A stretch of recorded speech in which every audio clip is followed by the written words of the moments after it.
Okay, I will start admitting the participants in, okay?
Hi, good evening, everyone. I'm Ilaika from NLB. Thank you for joining us in this evening's program on understanding key digital marketing metrics for success. Before we begin, here are just some ground rules. Please mute your audio if you're not speaking to avoid any disruptions. Please leave your questions with the Q&A button, and please be reminded that this program will be recorded for internal purposes. So this program is also tied to Read for Books 2024, where at the end of the program, you can opt in to stay on and read for an additional 15 minutes. Your participation in this reading session will be counted towards Read for Books. For every 10 participants who read for 15 minutes, one book will be donated to selected beneficiaries. So for today's program, our speaker for this evening is David Chan, who is a seasoned digital marketing consultant with over 7 years of experience supporting clients and marketing agencies. He has worked with clients in many industries, fostering deep trust and long-term business relationships. Without further ado, I'd like to pass the time over to David. Thank you. Hi, everybody. Welcome again, and a happy Monday evening. We're going to spend the next 1 hour or so to take a look at what are some of the things that we would like to measure in terms of doing digital marketing, right? So that we'll be on track with our goals. But before I carry on, let me just share the slides.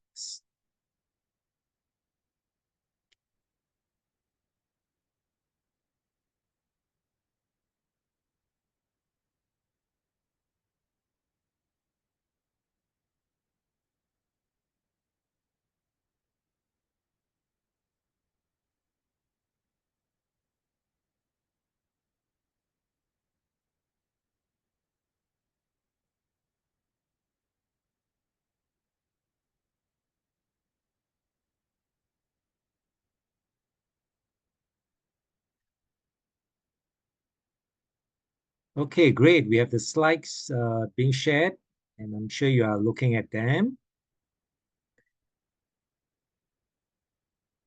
Let's take a look what is in store for us. But before that, these are some of the brands that I've worked with over the years. Some of them are executing of campaigns, some are consultation. So it run across quite a few activities, right? But we would like to take a look at what is web analytics. Because today, or this evening, we're looking at how do we measure success when we're doing our digital marketing. And one of the things that we will be using will be web analytics. Now, this is a key definition from Avinas, which was the former head of Google Analytics. Now, he mentioned that web analytics is the analysis of qualitative and quantitative data from your business and the competition. So there are two types of data that we will be looking at, the quantitative and the qualitative. And while we are looking at the analysis of this data, what we want also to do is through this data, we will do continual improvement of the online experience that your customers and potential customers have. So the reason why we are doing continual improvement is oftentimes when we are doing web analytics, right, we will be doing small tests throughout the entire campaign. So it's not going to be like we do it once and then that's it. So it will be small little efforts or small little improvement that we will be executing along the way so that we can measure whether what we presume or what we think things are not working, right, so that we can get result. So the whole idea of doing continual improvement is to translate to a desirable outcome. And when we talk about desired outcome, here we are looking at not just necessarily online, but as well as offline. Now, the reason why we say that sometimes we need to measure offline desired outcome, because some of our businesses may not totally be online, right? In fact, for a lot of the businesses, the desired outcome actually happens offline, which means you have a sales meeting, and after the sales meeting, you conclude the sales, right? So that is the reason why we measure the desired outcome both online and offline. Now, since we are talking about KPIs and metrics, we need to understand why is it important to be able to measure these metrics or these KPIs. Now, I'll take a quotation from the management guru, Peter Drucker. Now, Peter Drucker mentioned that if you can't measure it, you can't change it. So if any metrics or any KPI, you are not able to measure it, then you will be very difficult to change the outcome of it. Now, a good example will be, during COVID, a few years back, one of the things that they measure is temperature, correct? So wherever you go, they take your temperature. Now, that is a KPI. That is a metrics. So if they are not able to measure your temperature, then it'd be very chaotic because just because you are feeling hot or if your body is feeling hot, that does not necessarily mean that you're having a fever. Correct. So able to measure the temperature, then obviously if anyone having 37.5 degrees or more, we know that you're having a fever. So once we can measure it, we are certain of it, then we can change it. So that is the reason why it is important for us to be able to measure the metrics, right, when we are doing digital marketing. Now, since we are talking about metrics and KPI, we need to understand that not every KPI is a metric, but not every metric is a KPI. Okay, every KPI have to be a metric because we mentioned that metrics can be measured. However, not every metric is a KPI. Now, the reason why we say this is when you are doing digital marketing, there will be a lot of metrics that will be presented to you. So if you do not make distinction between KPIs and metrics, then you will end up measuring everything. And when we measure everything, sometimes we lack clarity. Right. So remember, every KPI is a metric, but every metric is not a KPI. So what is a KPI? KPI can be a quantitative or qualitative measurement or a metrics. However, metrics is always a quantitative measurement. So in other words, metric is always presented to you in the form of a number. But well, KPI may not always present in the form of numbers. It can be qualitative, right? It could be a description and not numbers. So let's take a look at the key difference between KPI and metrics. So on the left, we have definition or description of KPIs, and on the right, we have metrics. Now, KPIs usually measure towards key business goal. Right, so this is where the goals of the organization will be identified. Now, some of these goals may not be related to sales, right? Because not every goal is related to sales in the organization. And usually these goals tend to have a high-level perspective. And when we say high-level perspective, is usually the why. Why are we measuring this? Why are we doing this? Rather than the how to do it. And because of the nature of it's very high level, correct? They will be relevant across different departments. So it's not, again, like what we mentioned, if we just have a sales goal, then obviously that goal is just relevant to the sales department and the marketing department. So KPIs are usually high level, right, which cover multiple departments. And usually KPI will then enable decision maker to make strategic decision. And strategic decisions are usually long-term in nature. Whilst metrics, on the other side, tend to measure performance of specific business activities or processes. So metrics is more specified, right? It's more narrow because it measures specific actions.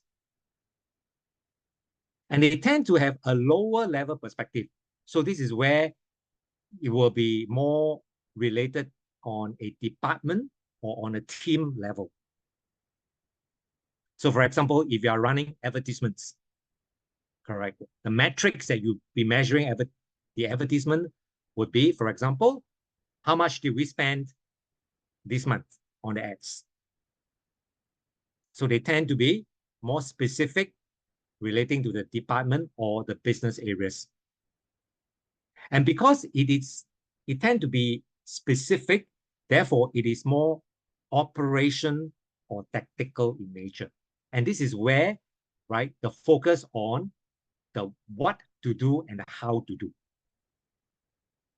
All right, so that is the difference between KPIs and metrics. Now let's take a look some of the examples between KPI and metrics, or to get us to understand clearer that KPIs is a metric, but not every metric is a KPI. So here you can see that we have two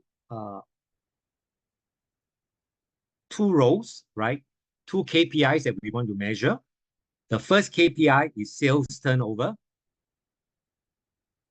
right? And the metrics that we want to measure could be the number of transactions that's happening on the website. So if it's an e-commerce site, then you are able to measure how many transactions. Right? And we also want to measure the total transaction in terms of the value. So number of transaction is quantity. The total transaction is the total amount that's transacted on the e-commerce site. Whereas the number of web visitors to an e-commerce site may not be a metric that is related or relevant to a KPI. Now, let's say your website is not an e-commerce website. Your website is just a website with content, and you are looking for people to send you inquiries. One of the metrics that you want to measure will be form submission. How many forms or how many inquiries is made through your website? So that metrics will be relevant to the KPI of content engagement. Now, another metrics which is related to content engagement will be how much time people stay on the site. The longer a visitor stays on your site will indicate a higher interest in the content that you are providing. However, exit rate, which is how many people exit your website, may not be a metrics that you want to measure in terms of the KPI of content engagement. Right. So that is an example of why some metrics may not be suitable to be measured as a KPI. Now we understand the relationship between KPIs and metrics, right? And metrics actually is a quantitative data that reflect your KPI. The next question that probably you'll be asking is, how do we select the right metrics for your KPI? Now, to help us to understand what are the right metrics to measure for our KPI, we can use this concept of what we call the web analytics funnel. whereby we measure how people or how visitors move through your website or through your social media platforms. And the first level of the funnel is really about acquisition, which means how are you acquiring visitors to your website, or how are you acquiring viewers to your social media platform. Once you are able to acquire visitors, the next level of the funnel is engagement. You will want to find out or measure how people are engaging with you on your website or on your social media. And engagement is the currency to conversion. The more you are able to engage your visitors, the higher your chance of conversion. That's why the next level will be conversion. And in conversion, that's where we want to look at, for example, the last example we talk about, what is the number of purchases that's happening? What is the total value? Now, if your website is not an e-commerce, then you want to look at how many forms are submitted. And then finally, you want to measure retention at the end of the funnel. Now, retention is important. Retention talks about the ability to build customer loyalty for repeated purchases.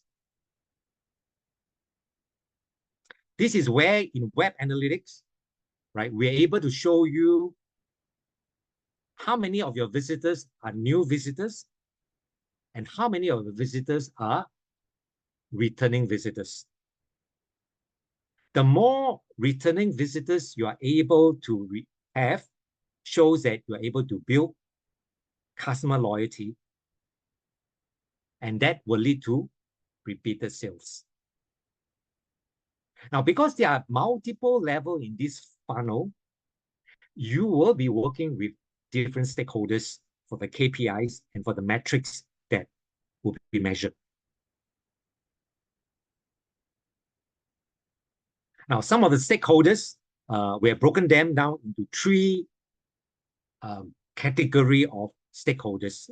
The first group will be what we call the program owners. Now, these will be your business units, right? For example, your marketing team, your sales team, your finance team.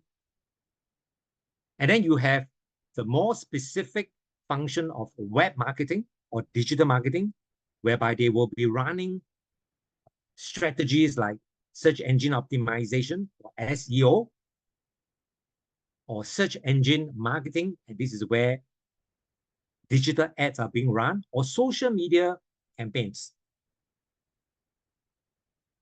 Right. So these are the program owners.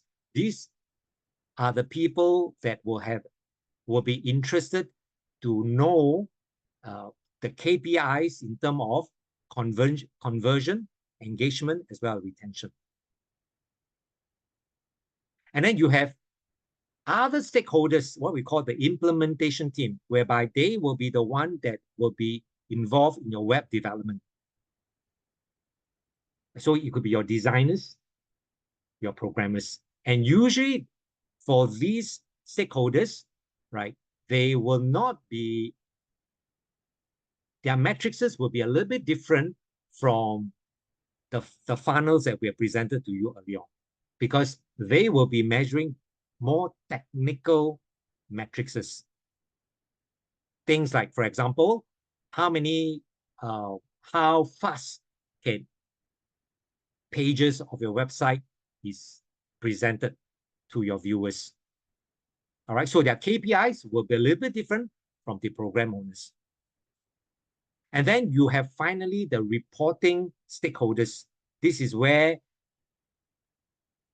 all the deep diving into the data and analysis will be happening. And they will have a different set of KPIs. So because you're working with different stakeholders, right? You will need to consolidate the KPIs, and through the KPIs, know what are the important matrices that you need to present. Now, having spent the last 15 minutes talking about, right, KPIs and the technical things about web analytics, now we want to turn our attention to what will be your visitors experiencing. Now, in today's digital environment, your potential customers is faced with a multi-channel environment. Or if you are doing marketing, then you will be a multi-channel marketing. Right? Every day, your potential customer is surrounded with many communication touchpoints. Right? Some of them are listed below. Things like online, social media, TikTok videos, so forth and so on. Right? So many voices, many channels. Now, because your customer is living in a multi-channel environment, knowing which channel that they come from is important. And we can break them down into 6 major channel sources. And they are social media channels, which means they come from social media platforms, right? Or they engage with your business through social media platform. It could be search engines. It could be through email marketing, your EDMs. It could be from a direct source. Or it could be a referral, or it could be from digital ads. Now, the reason why it's important for you to know and be able to measure channel sources is because without traffic, okay, there will be no interaction.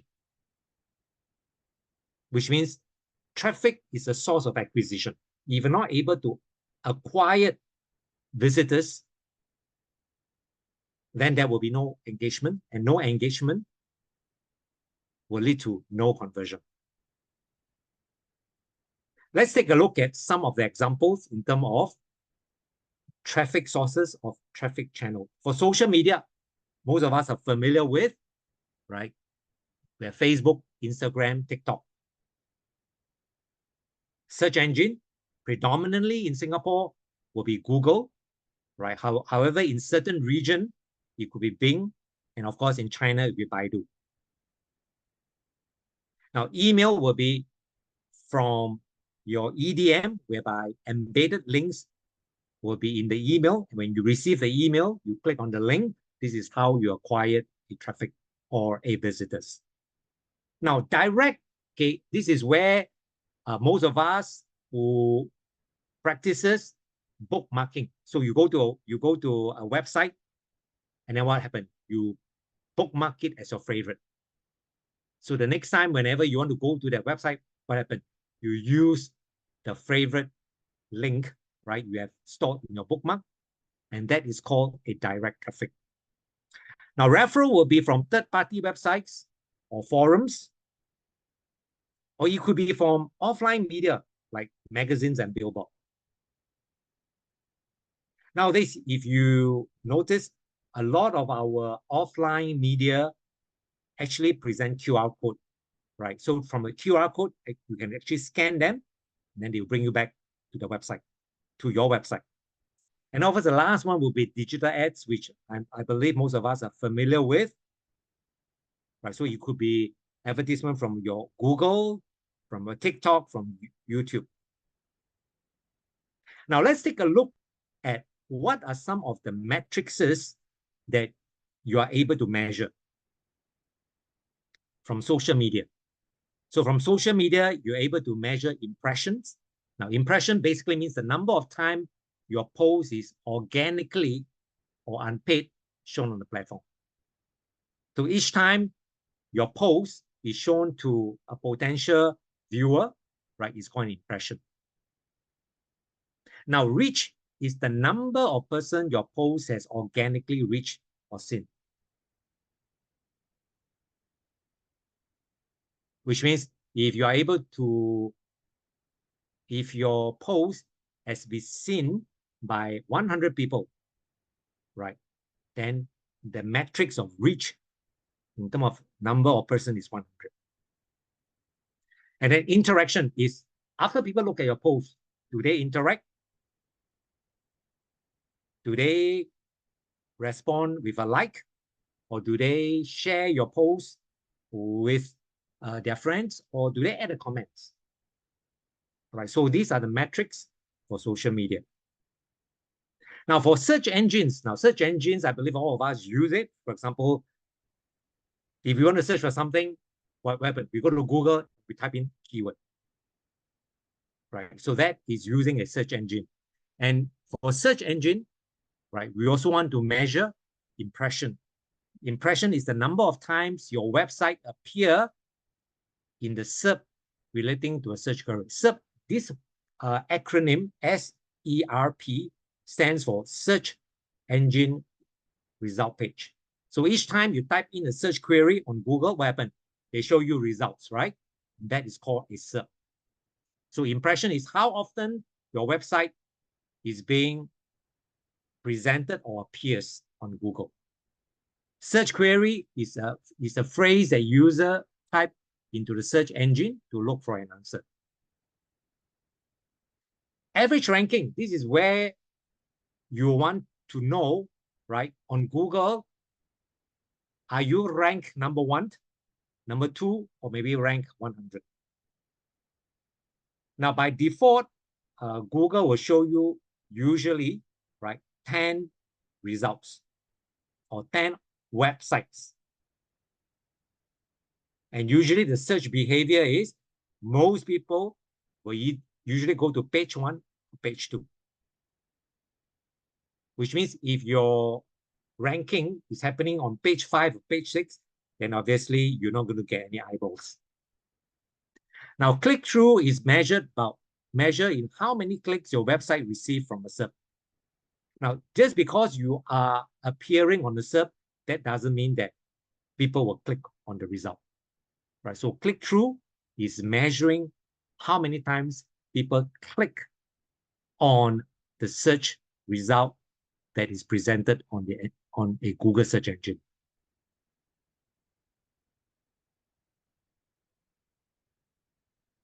Okay, the next one we'll look at will be mass email traffic matrices, right? So for example, if you have a database of 100 people and you want to send emails to them, one of the things that you want to measure will be the delivery rate, which means the number of subscribers your email was delivered to.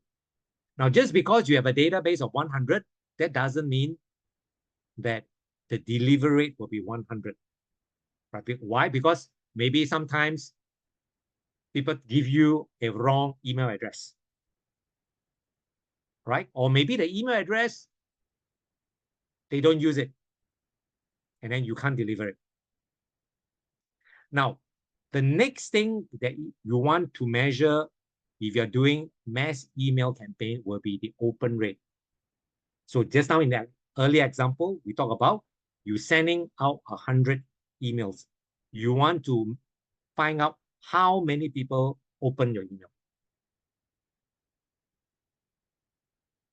So you send out 100, only 50 people open. So we have an open rate of 50%. And when people open up your email, as they read through your email, if there is a link in your email that offer them maybe a discount or maybe a free course or training, you want to measure, do people actually click on that link in your email? And that is what we call the click-through rate.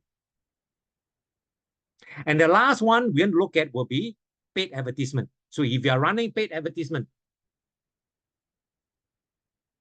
you want to measure how often your ads are being shown. Right? You want to measure how many people have you reached through your ads, which is very similar earlier on when we talk about social media as well as the search engine, right? But in this case, we're talking about advertisements. You want to measure Are there any people clicking on the ads? Seeing an advertisement and clicking on the advertisement are two different things, right? And being an advertiser, you will want people to click on your advertisements. And once people click on the advertisement, you will want to measure, you want to find out what will be the cost per click. How much are you paying for people to click on the advertisement? And then the last one will be the ad rank position. Now, this is important when you're doing Google ads because you want to measure where your ads are being shown. Is it on the top of the page or at the bottom of the page? And usually the ads that appears on top of the pages, right, will get more clicks or more interaction. So, okay, so these are some of the metrics that you will need to measure, right? If you are running different campaigns or you are measuring different channels for your digital marketing. Now, early on, we talked about qualitative data. Now, in order to measure qualitative data, we need to have the right tool.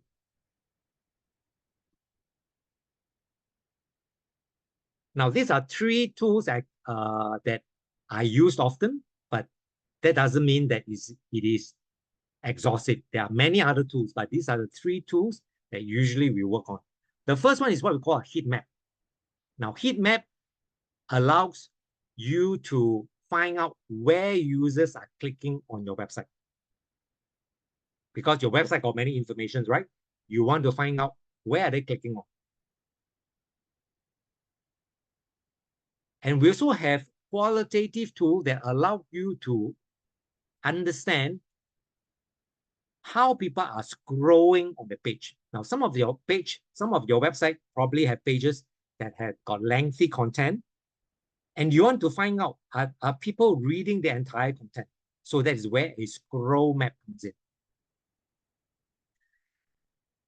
And the third tool that we use often is what we call a screen video recording or capture tool, whereby it shows you how people are navigating through the different pages on your website. Now, if you're interested to use some of these tools, we have shown an example. One is called Crazy Egg, and the other one is called Hotjar. All right, so these tools are used for understanding qualitative data. And then we have tools that are meant for quantitative data. The first type of tool is what we call access analytics. And these are usually to measure or to understand user behavior on a website.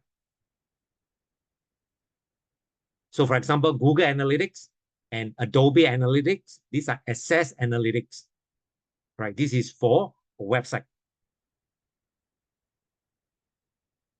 And if you are measuring user behaviors on a website, which means you have a website, and every website is hosted on the web server, and web server also present to you a second layer of data, right? Whereby you can look at the more technical data that is happening on your website. So early on, if you remember, we talked about different stakeholders, correct? You have the program owners, you have the implementation owners, and then you have the analytics owners. So web server log will predominantly be used by your implementation team, whereas access analytics will be your program owners as well as your analytics team. Then you have the search console, right, which contain data relating to your search performance. Now, this tool is provided by search engines like Google, Bing, and Baidu. Right, so search console basically allows you to take a look behind the scene of how each search engine view your website. So obviously, if you want Google to show your website on Google, right, you need to understand how Google views your website. And this can be done through the Search Console.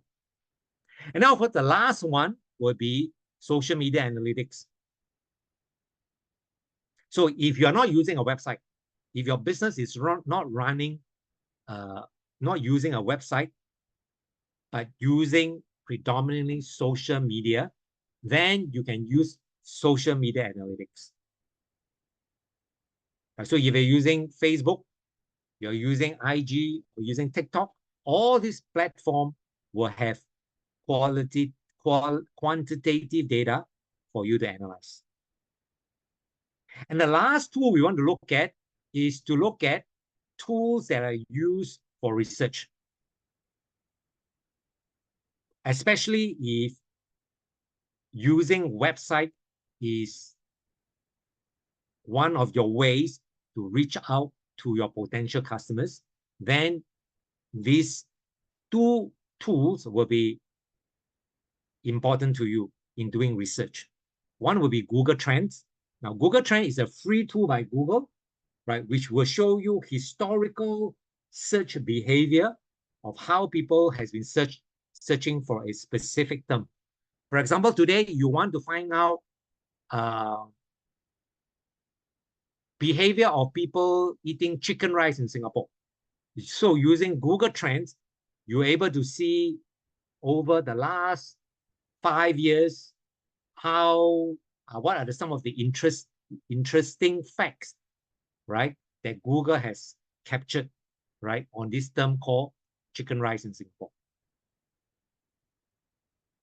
And you can use also third-party paid tools. Now, these tools are usually paid, right? Things like SEMrush and Ahrefs. And this will allow you to do more competitive research against your competitors. All right, so these are the two tools that you can use for research purposes. Now, we have covered quite a fair bit of information here, right? We have talked about what is web analytics. And we understand in web analytics, right, you will need to work with qualitative and quantitative data. We also talk about what is a KPI.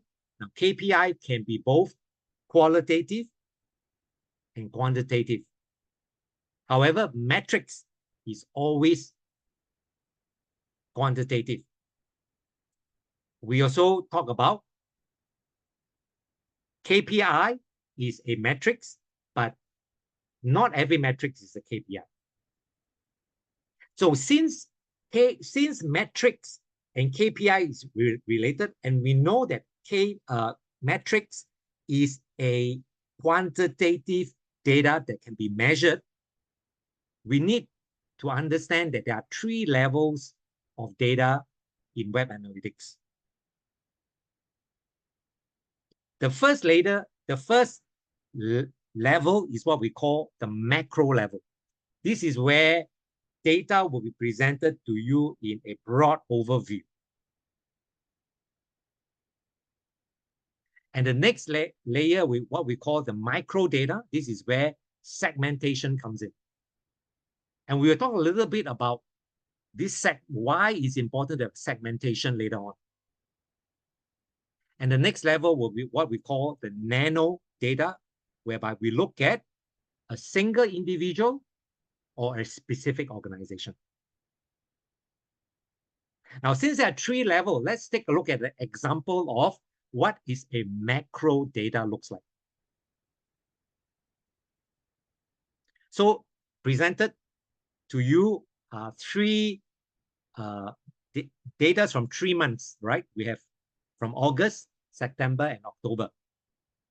And we have shown you different metrics, right? Users, engaged sessions, engagement rates, engaged session per user, as well as the average engagement time. Now, if today we want to find out, right, based on the above metrics, which month is the top performing month, we want to find out looking at the overall data, right? One of the things that we can measure, or one of the KPI that we want to measure, will be engagement rate.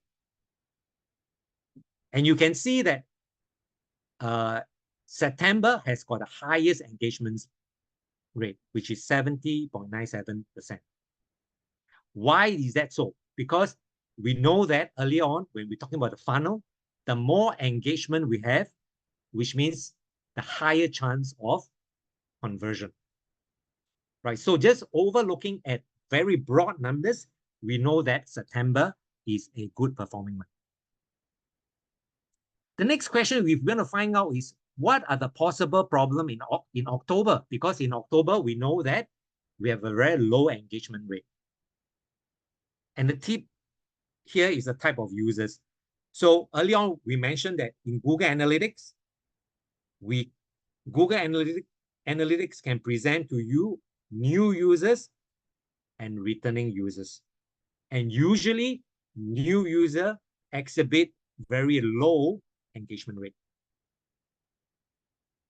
Right. So by looking at the broad scope in October, we probably can look at the next level, whereby we look at whether do we have a lot of new users or returning users.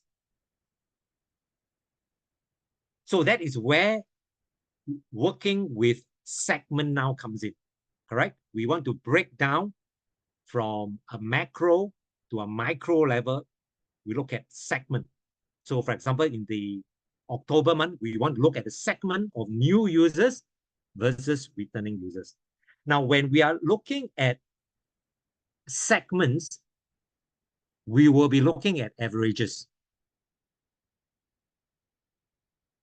Right? So in web analytics, you will find some metrics are presented to you in average, and average sometimes can mislead us into arriving at the wrong conclusion. Now, what do I mean by this?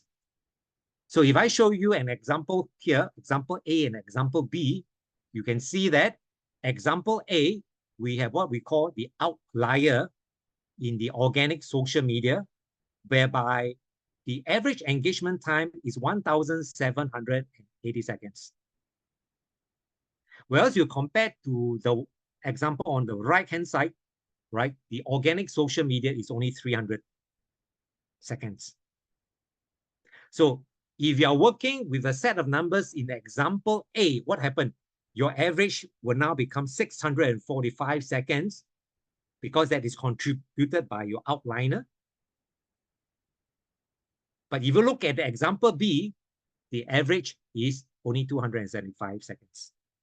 So while we are working with segmentation, we need to understand averages can sometimes throw us off because of outliners.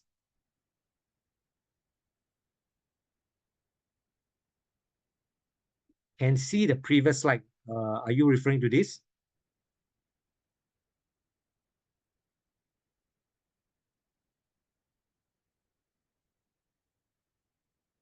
Okay, the screen, this slide here is taken from Google Analytics. Right, so in Google Analytics, some of the metrics will be shown to you in averages. So if you are working with averages, okay, then you need to be careful about outliners. Now, to illustrate this, maybe we can look at outline. Okay, outliners basically means they are not in line with the data is not in line with other elements. So if you look at example A, you have 4 channels here, correct? The direct channel is only 350 seconds in example A. The organic is only 250 seconds. However, when you come to organic social media, you can see it's a great difference. It's 178 seconds. Now, and then of course, paid search is 200 seconds. So the organic search media will be the outliner. Now, let me give you another example to illustrate outliners. So for example, if today I take my annual income and I add my annual income to Bill Gates' annual income, what happened? I become the second richest man on the earth because average, correct? I add my income to Bill Gates and divide by 2. So what happened? Bill Gates now become the outliner, the unusual data point. Okay, media is not accessible in Google Analytics. Okay, most of the analytics tools that you use in digital marketing usually shows you averages or weighted averages. So let's take a look at an example like this, right? So here you have campaigns, you are running paid advertisements. And you can see there are a lot of data here. So if the question here is that you want to identify the best performing campaign, what should you be looking at? So to look at the best performing campaign, correct, you will probably want to look at, right, what is the cost per conversion?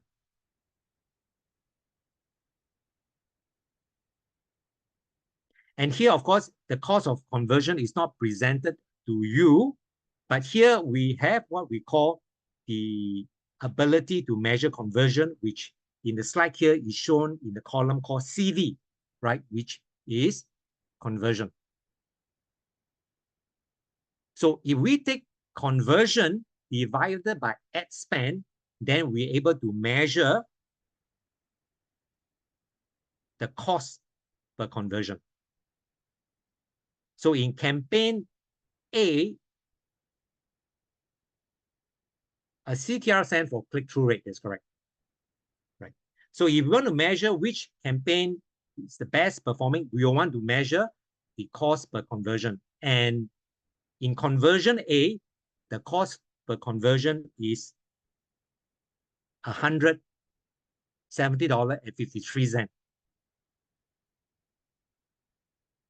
Correct? Because it only got one conversion.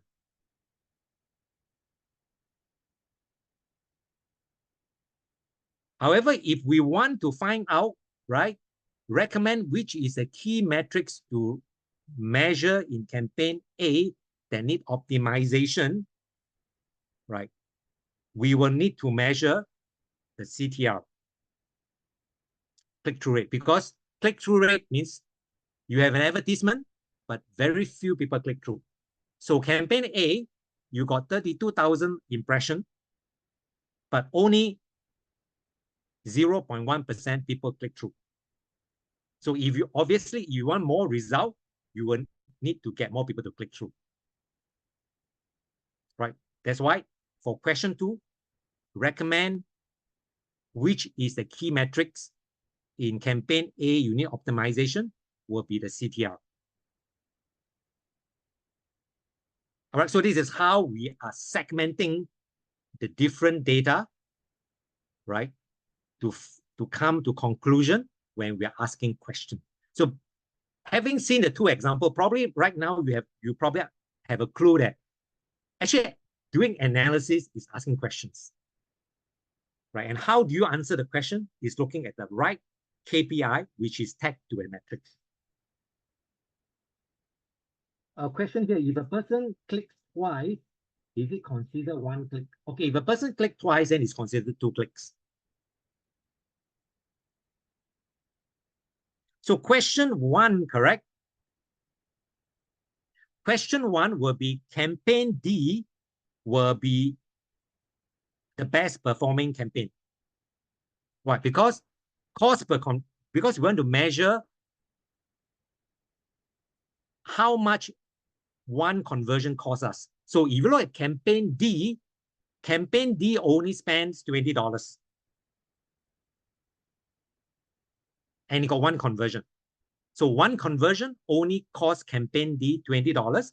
However, in campaign A, 1 conversion costs you $170.53.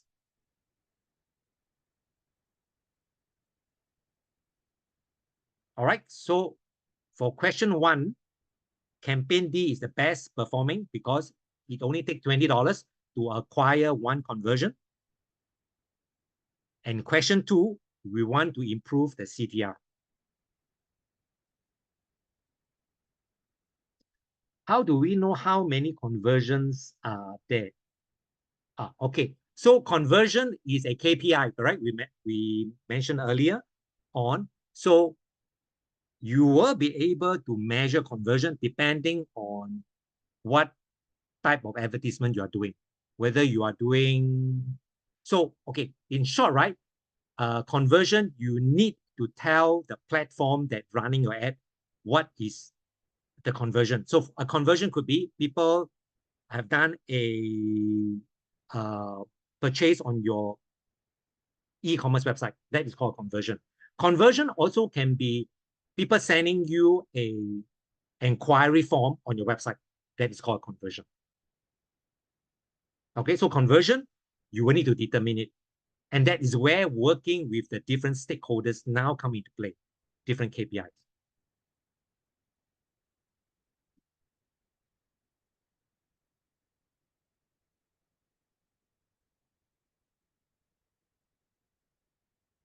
Landing page views.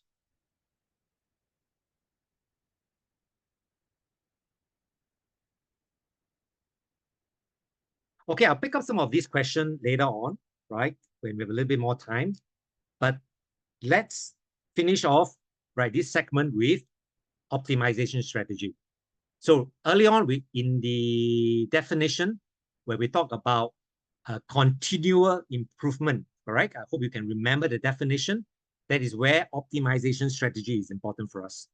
So when we are doing optimization strategy, we are talking about think big, start small, scale fast. We need to understand the big picture. From the big picture, we want to start with things that are micro in nature so that once we get result, we can scale them. Now, in order for you to be able to adopt, think big, start small, and scale fast, right? We use a concept in engineering, what we call PDCA. Right? Plan, do, check, and act. Now, planning means you need to be able to identify a problem. So that's where question come in, right? You ask a question, you identify a problem. From the question, you form a hypothesis. So earlier on in the example, right, when we talk about which KPI do we want to measure, right? Maybe we form a hypothesis that, yeah, we want to measure CTR. That is forming a hypothesis. And hypothesis basically means it's an experiment. Experiments, we do not know the final outcome. That's why we are doing an experiment.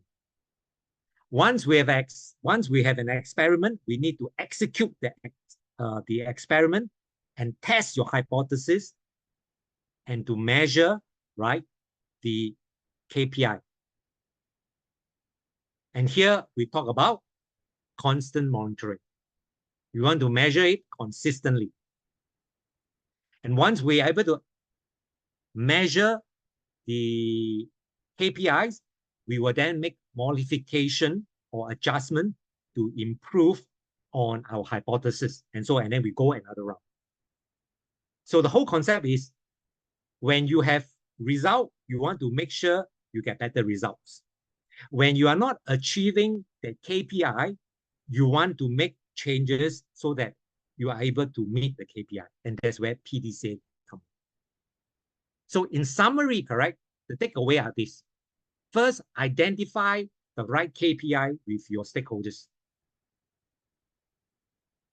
Because each stakeholder have different KPI, right?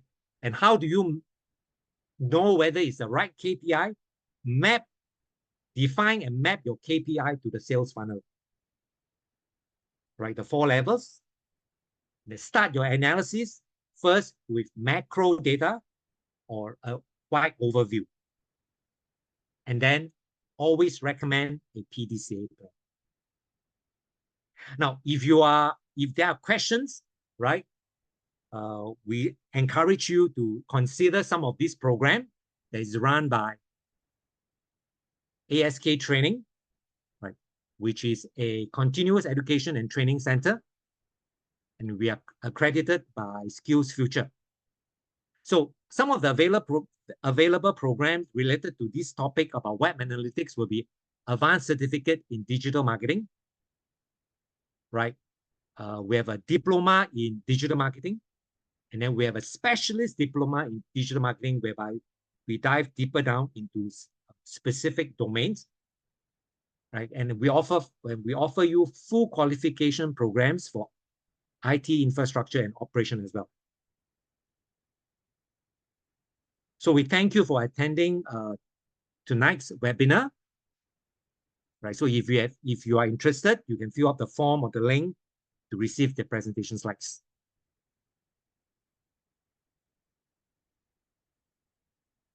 Okay, we have 4 minutes, and maybe I just answer 1 or 2 questions, right, which is more technical in nature.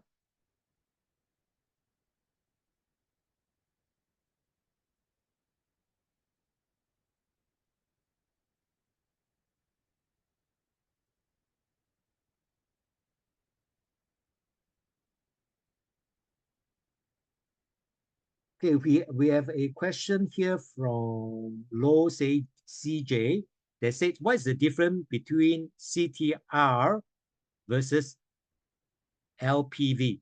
Right. Okay, LPV is what we call landing page view. Right. Landing page means the first page that people enters your website. That's called landing page. So that's a different. Click-through rate is usually talking about before. Click-through rate is the stage before they come to your website. So it could be on an advertisement, or they are on your social media, right? And then through that process, they click through and then land on your website. And when they land on your website, that's what we call the LPV, right? Landing page view. CTR is tracked using cookies. If the IP and identified cookie is the same, the CTR will not double count multiple click from the same user. Okay, this question I have to answer in context of if you are, okay, CTR is what we call the click-through rate, which means before they come to your website, correct? And regardless of whether you have an IP or you are having, or you clear the cache of your cookie, it will still be tracked as multiple times, which means you have the same IP, but you click twice on advertisement, is counted 2 clicks. So how we calculate CTR, correct? Click-through rate is number of clicks divided by impressions. I hope that answers your question, Ryan. So remember CTR, right? CTR is clicks divided by impression. So click is not controlled, or clicks is not affected or influenced by IP address or cookies.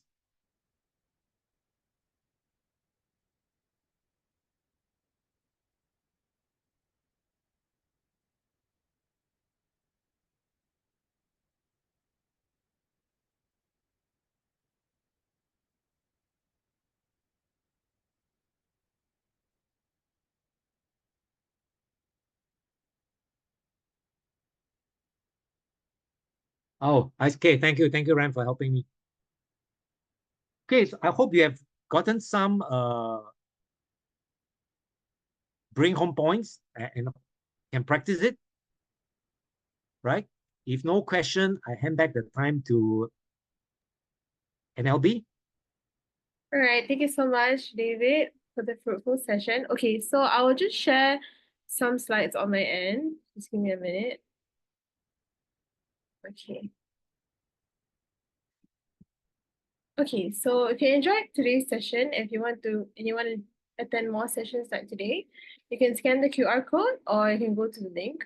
I'll put all the links in the chat so it's easier for all of you. Okay. And we also have future of work program series where there are topics such as generative AI, Python, Excel, digital productivity. You can browse these programs at the link, or you can also scan the QR code.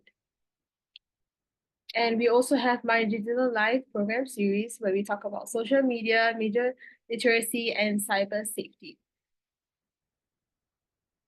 Last but not least, you can also access our LinkedIn Learning using your My Library ID. So you can just scan the QR code. And then we also have the feedback form here. So if you would like to share anything from today's program, it will be very beneficial for us. And all the links that I mentioned are all in the chat box. Okay. So as I mentioned at the start of the program, there is a Read for Books tie-in series. Let me just share this.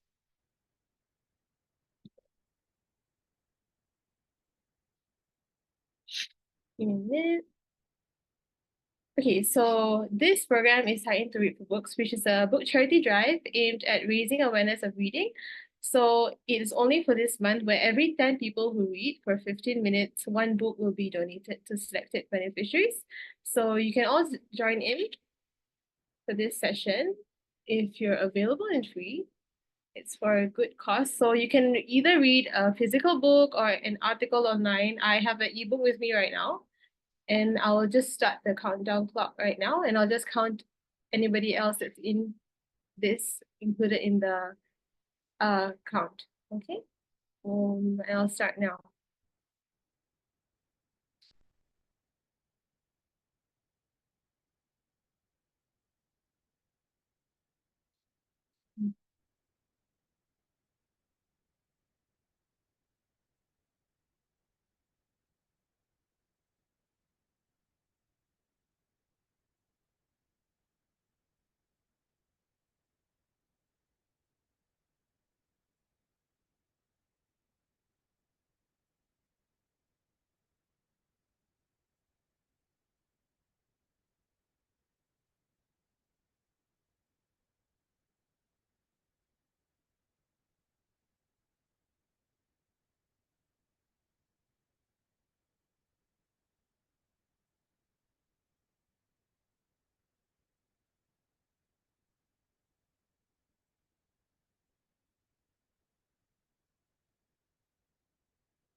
Hello. Hi. And Nabi, sorry, hi.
All right, 15 minutes is up. Thank you again for joining for today's session and have a good night, everyone. Bye.